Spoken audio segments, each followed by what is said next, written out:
Uso. Te vai lo ui pa kun falai ngani ona me ka falolo o e ka ko falolo mai. Se o ke o kilo ku pe ia le check de se kamanga ke masangi le ar ke ku esen na ka vane ku mai. Ne yor pesili e ku sa o ar pesili ala ku. O si la kenge sa vali foi or ko fale. Que pesili e? Oi. O le makofingi makuala. Pake ai le uson makingai so la ora ikikiara. Penga ruenga ia pia mangofu ia pia. Ai e vai fa ma sa ka fa mai ngai. Ia mala me yor pesili.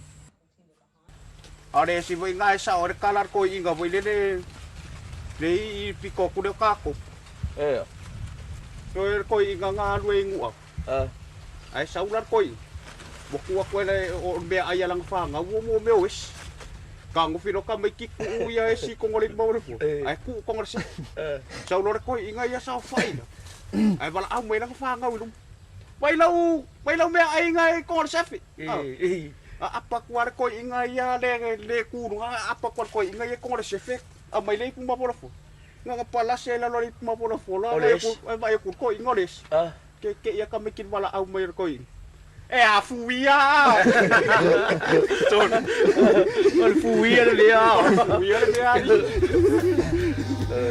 Pe musu ya di au fa ya lu ali so. O ya la ai foi mari o mari ngai au fa ya di. Ai ya la pe ya. Ya ko da au fa ta ai ya la. Ya pa pe kai ke na ko te. Ko pe lo kai a ko ma sa le.